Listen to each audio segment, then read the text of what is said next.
Hello dear student, welcome back to major concept YouTube channel. तो हम लोग aldehyde ketone carboxylic acid के जो लास्ट पड़ाव पे चल रहे हैं। तो कार्बोक्सिलिक एसिड की जो हम लोग केमिकल प्रॉपर्टीज़ पढ़ रहे हैं उसी का नेक्स्ट लेक्चर में लेके आप लोग के साथ में हाजिर हूँ। ठीक है, जिसमें आज कुछ और न्यू रिएक्शंस हम लोग क्या करेंगे, कार्बोक्सिलिक एसिड की पढ़ेंगे। तो let's start the new lecture. Okay,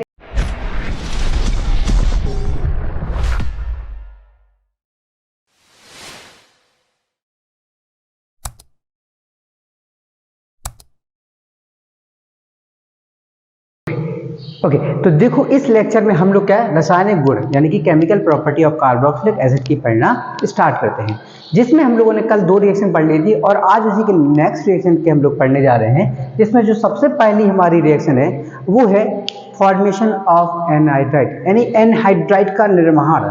क्या है? एनहाइड्राइड का निर्माण। ठीक है, फॉर्मेशन ऑफ एनहाइड्राइड। तो एनहाइड्राइड का निर्माण कैसे कर सकते हैं हम लोग? कैसे कर सकते हैं? कार्बोक्सिलिक अम्ल के द्वारा। तो देखो समझते हैं हम, अगर एक्चुअली इसमें कहते हैं अगर एनहाइड्राइड बनाना है हमें कार्बोक्सिलिक अम्ल के द्वारा, तो 2 कार्बोक्सिलिक अम्ल लें और उसकी अभिक्रिया H2SO4 या फिर P2O5 के साथ गर्म कर दें। क्या कर दें? P2O5 के साथ गर्म कर दें। एक्चुअली जो H2SO4 होता है ये क्या होता है? डिहाइड्रेटिंग एजेंट होता है। आप लोगों ने इतनी सारा पढ़ा हुआ है, मैंने बहुत जगह बोला हुआ होगा कि H2SO4 अगर कहीं आया है तो पानी निकलना तय है, जल निकलना तय है, यानी वाटर का डिहाइड्रेशन तय है। तो वही काम इस रिएक्शन में भी होगा और इस कंडीशन में भी हम लोग क्या समझेंगे कि जब कार्बोक्सिलिक अम्ल लेंगे और उसकी रिएक्शन H2SO4 या फिर P2O5 के साथ कराएंगे तो एक मॉलिक्यूल ऑफ जल निकल जाएगा। ठीक है, देखते हैं जरा कैसे निकलता है। 2 कार्बोक्सिलिक अम्ल लिखता हूं मैं, जरा कैसे लिखूंगा? R C double bond O और OH। एक कार्बोक्सिलिक अम्ल लिख गया, एक और लिखता हूं, लेकिन मैं उल्टा लिख लेता हूं। जरा कैसे लिख लेता हूं? उल्टा लिख लेता हूं। कैसे लिखूंगा? HO, फिर C डबल बॉन्ड O और फिर R। अब R की जगह पे हम लोग कोई भी ले सकते हैं, 1 कार्बन, 2 कार्बन, 3 कार्बन, कितने ही कार्बन का हम लोग चयन ले सकते हैं। और मैंने क्या बोला, इसकी अभिक्रिया किससे करानी हमें? H2SO4। और H2SO4 भी लेंगे तो कौन सा लेंगे? कंसंट्रेशन वाला ही लेंगे हम लोग, यहाँ पे डाइल्यूट से काम नहीं चलाएंगे। ठीक, या फिर किसको ले लें? P2O5 को ले लें। किसको ले लें? फास्फोरस पेंटाऑक्साइड की अगर बात करते इसको ले लेते हैं अगर, और इनके साथ में हम लोग क्या करें तो गर्म करते। क्या करें? अगर हम गर्म करेंगे तो उस कंडीशन में यहां से डिहाइड्रेशन तय है। डिहाइड्रेशन कैसे? जल का निकलना। तो देखो जल कैसे निकलेगा हमारा, देखो जरा। अगर मैंने H यहां से और OH यहां से, ऑब्वियसली बात है अगर ये बॉन्ड टूटेगा तो ऑक्सीजन की इलेक्ट्रोनेगेटिविटी ज्यादा, तो O पे माइनस और कार्बन पे प्लस हो जाएगा। ये वाला बॉन्ड अगर देखने से टूटेगा तो हाइड्रोजन पे पूरी केमिस्ट्री में कहा है कि हाइड्रोजन में पूरी केमिस्ट्री में H पर प्लस ही आना है ना। और साथ में अगर बात करते हैं O पे क्या आएगा तुम्हारा? माइनस आएगा। तब इस कंडीशन में क्या होगा? ये H प्लस और OH माइनस मिलके वाटर बना लेगा और जो बाकी बचा हुआ इसको आपस में क्या कर देते हैं? जोड़ देंगे। और जैसे आपस में जोड़ेंगे तो देखो क्या है, यहां से R C double bond O minus जुड़ेगा, यहां से C double bond O carbon पे जो प्लस है ये प्लस जुड़ के ग्रुप क्या बनाएगा? ठीक है, तो देखो क्या है तुम्हारा? R C double bond O और O पे माइनस है तो किससे जुड़ेगा? प्लस। प्लस किस पे? इस कार्बन पे है, तो प्लस वाला कार्बन, फिर डबल बॉन्ड ऑक्सीजन और क्या है? R। ये बन गया। और एक्चुअली अगर हम लोग बात करते हैं इस ग्रुप की, बात करते हैं किसकी? इस ग्रुप की अगर हम लोग बात करें, यही ग्रुप तो है हमारा एनहाइड्राइड, यही ग्रुप तो है हमारा एनहाइड्राइड। तो इस कंडीशन में हमें क्या बन गया है? एनहाइड्राइड का निर्माण हो गया है। और साथ में निकला क्या? देखो जरा, साथ में जल निकल गया। क्योंकि मैंने बोला है ना कि इन कंडीशन में जब H2SO4 होगा या फिर P2O5 होगा तो हमेशा ये जल निकालने का ही काम करते हैं, यानी कि डिहाइड्रेशन ही रिएक्शन ये लोग क्या करते हैं? यहाँ पर करते हैं। ठीक है ना, इस बात को आप लोग याद रखिए। एग्जाम्पल लेते हैं जरा। एग्जाम्पल में ले रहा हूं एसिटिक एसिड का CH3 C double bond OH कि मैंने 2 मॉलिक्यूल ले लिए और 2 मॉलिक्यूल के साथ मैंने इसकी रिएक्शन में कंसंट्रेशन H2SO4 के साथ अगर करा देता हूं तो देखो क्या बनता है। होगा क्या, कंसंट्रेशन H2SO4 लेके रखा है तो जल तो निकलना तय है, निकाल देते हैं जल यहां से, ठीक है। बाकी बचे जोड़ देते हैं, CH3COO क्या जाएगा तुम्हारा CH3 C double bond O O C double bond O और क्या जाएगा तुम्हारा CH3, और इसी का नाम है एसिडिक एनहाइड्राइड। इसे क्या कहते हैं, इसका नाम क्या है, एसिडिक एनहाइड्राइड। एसिडिक क्या है इसका नाम, एसिडिक एनहाइड्राइड, इसका नाम क्या है, एसिटिक एनहाइड्राइड। नेक्स्ट रिएक्शन की अगर हम लोग बात करते हैं तो नेक्स्ट रिएक्शन जो हमारी है वो है एस्ट्रिफिकेशन। क्या नाम है, एस्ट्रिफिकेशन, जो हमारी होती है ईस्टर। जो एस्ट्रिफिकेशन का मतलब होता है एस्टर का निर्माण। किसका निर्माण होता है, एस्टरीफिकेशन, एस्टरीकरण। इसमें मतलब क्या होता है, ईस्टर का निर्माण होता है। किसका निर्माण होता है, ईस्टर का निर्माण यहाँ पर हमें देखने को मिलता है।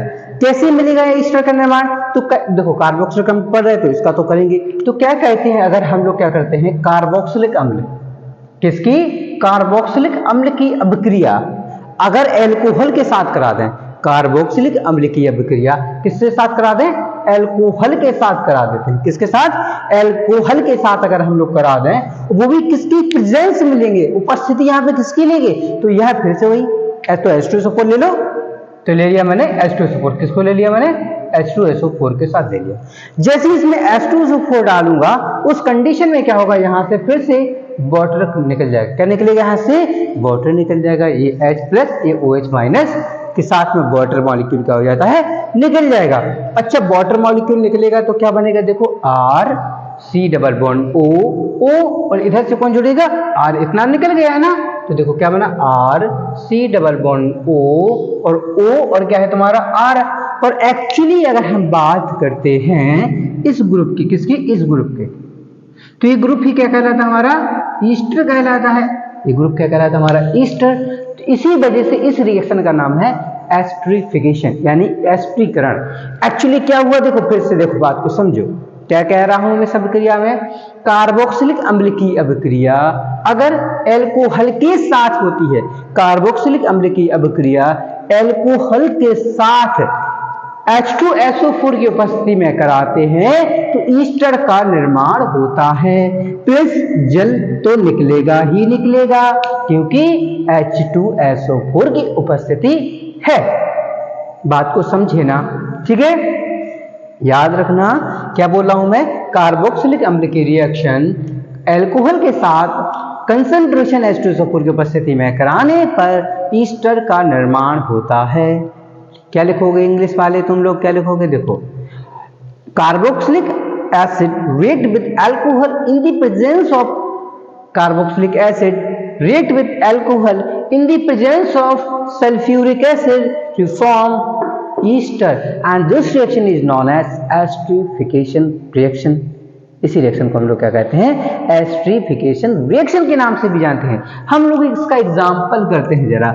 मैं ले रहा हूं एसिटिक एसिड ले रहा हूं, मैं कौन सा ले रहा हूं, मैं एसिटिक एसिड ले रहा हूं, CH3C डबल बॉन्ड OOH, ये फार्मूला होता है एसिटिक एसिड का। और मैंने रिएक्शन करा रहा हूं इसकी एथिल अल्कोहल के साथ करा रहा हूं। किसके साथ रिएक्शन, एथिल अल्कोहल के साथ इसकी रिएक्शन करा रहा हूं, लेकिन उल्टा लिख ले रहा हूं, क्या है OH और एथिल मतलब दो कार्बन, तो दो कार्बन क्या है हमारा CH2CH3।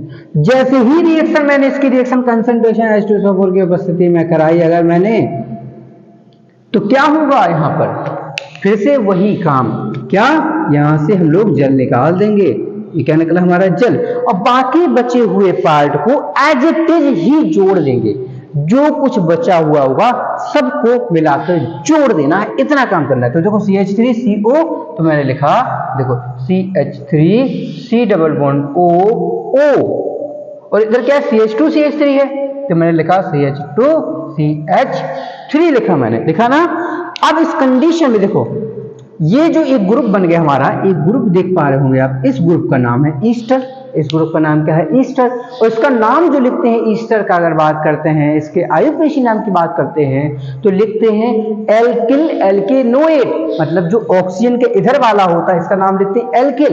दो कार्बन है, दो कार्बन को क्या कहते हैं? एथिल, तो नाम हो जाएगा इसका एथिल। और इधर जो कार्बन जिसमें ग्रुप जुड़ा हो उसके साथ में लगा देते तो O8, क्या लगाते हैं? OATE लगा देते हैं। कितने कार्बन? दो, और दो कार्बन को क्या कहते हैं?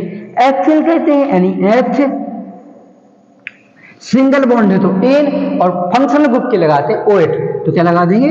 OATE, यानी एथिल एथेनोएट। ये इसका क्या हो जाता है? नाम हो जाता है। ठीक है ना, इसका क्या है? नाम है। तो क्या कहेंगे? ईस्टर की कैसे बनता है ईस्टर? कार्बोक्सिलिक अम्ल की अभिक्रिया अल्कोहल के साथ कराते हैं सांद्र सल्फ्यूरिक अम्ल की उपस्थिति में, तो ईस्टर का निर्माण हो जाता है। और इसी रिएक्शन को एस्टरीफिकेशन यानी कि एसिटीकरण रिएक्शन के नाम से जाना जाता है।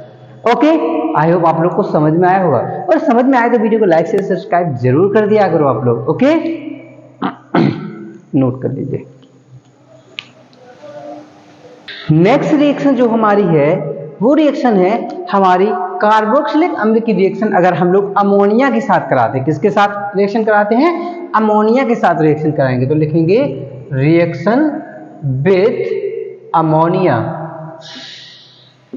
यानी कि अमोनिया के साथ अभिक्रिया। क्या लिखेंगे हम लोग? अमोनिया के साथ अभिक्रिया, अमोनिया के साथ क्रिया। ठीक है,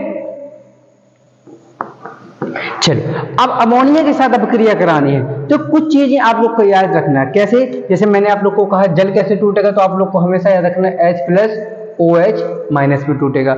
उसी प्रकार से जब अमोनिया की हम लोग पूरी केमिस्ट्री में बात करेंगे, हम लोगों ने पहले चैप्टर में भी बात करी है, इसमें फिर से बात कर रहे हैं, तो याद रखना अमोनिया कैसे टूटेगा। तुम्हारा अमोनिया का फार्मूला क्या होता है? NH3 होता है। और ये कैसे टूटता है तो आप लोग को याद रखना है कि टूटेगा कैसे? ये H+ और NH2- में टूटता है। ये कैसे टूटेगा तुम्हारा? H+ और NH2- में टूटेगा। तो उसी की रिएक्शन अब हम लोग को यहाँ करानी है। तो देखो, जैसे ही अमोनिया की रिएक्शन कार्बोक्सिलिक अम्ल के साथ कराते हैं तो देखो क्या बनेगा?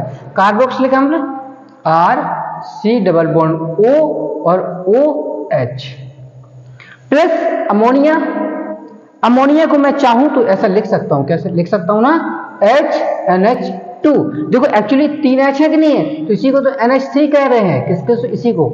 तो जैसे ही मैं इसकी रिएक्शन अगर अमोनिया के साथ कराता हूं, देखो जरा, तो देखो क्या होगा। यहाँ पे देखो क्या होगा, ये H इस OH के साथ निकल जाएगा, और फिर से क्या निकल गया? यहाँ से जल निकल गया। क्या निकला यहाँ से? फिर से जल निकल जाता है और रिलीज वाटर हो जाता है, और बचे हुए पार्ट को जोड़ देते हैं। RC≡O और NH2, RC≡O और NH2, और यही तो बन गया है हमारा एमाइड। ये क्या बन गया? हमारा एमाइड बन गया है। ये बन गया हमारा एमाइड। यानी कि बोलेंगे अगर अमोनिया की अभिक्रिया कार्बोक्सिलिक अम्ल के साथ कराते हैं तो अमाइड का निर्माण होता है। ठीक, क्या लिखोगे इंग्लिश वाले? Carboxylic acid react with ammonia to form amide and release water molecule। तो वाटर का यहाँ पर क्या हो जाता है? निकल जाता है, और अमाइड का निर्माण यहाँ पर हमें देखने को मिलता है। इसको देखो एग्जांपल करते हैं। जैसे मैं ले रहा हूँ यहाँ पे एसिटिक एसिड यानी कि एथेनोइक एसिड COOH, और इसकी रिएक्शन जैसे मैंने अमोनिया के साथ कराई यानी NH3 के साथ कराई, तो अमोनिया का एक हाइड्रोजन इस OH के साथ निकल जाएगा। यानी कि मैं ऊपर की तरह लिख दूं अगर इसे, तो क्या लिखूंगा? H और NH2, तो ये वाला इसके साथ निकल जाएगा, बचा NH2। तो NH2 क्या होगा? इस वाले कार्बन से यहाँ पे जाके जुड़ जाएगा, और जुड़ेगा तो क्या बनाएगा? देखो CH3 C≡O और NH2 CH3 C≡O और NH2, और प्लस निकला कौन? देखो H और OH निकला कौन? यहाँ से वाटर निकला। कौन निकला यहाँ पे? वाटर। तो ये क्या बन गया? इसी का एमाइड बन गया, और इसी का नाम है एसिटामाइड। इसका नाम क्या है? एसिटामाइड। ये इसका कॉमन नेम है। क्या नाम है इसका? एसिटामाइड, इसका क्या है? कॉमन नेम है। ठीक है, फिर से सुनो, अगर कार्बोक्सिलिक अम्ल की अभिक्रिया अमोनिया के साथ कराते हैं तो अमाइड का निर्माण होता है। Carboxylic acid react with ammonia to form amide, ये इसका स्टेटमेंट हो जाएगा। रिएक्शन देखो बिल्कुल इजी है। इस चैप्टर में ज्यादातर क्या हो रहा है, जो कार्बन कंपाउंड है उसके क्या है, डेरिवेटिव का ही निर्माण हो रहा है, और हर जगह तो वाटर मॉलिक्यूल निकलना है इन तीनों कंडीशन में, हम जो तीन देखना आज पढ़ी है कि नहीं है? आई होप आप लोग को वीडियो समझ में आया होगा, और नहीं अगर कोई वीडियो समझ में आ रहा है, कोई डाउट आ रहा है तो आप लोग कमेंट सेक्शन में बिल्कुल पिन कीजिए, मैं उसका सॉल्यूशन आप लोग को जरूर से जरूर दूंगा। ठीक है, ओके, तो वीडियो को लाइक से सब्सक्राइब जरूर करिए। मिलते हैं न्यू लेक्चर में। ओके, तब तक के लिए बाय।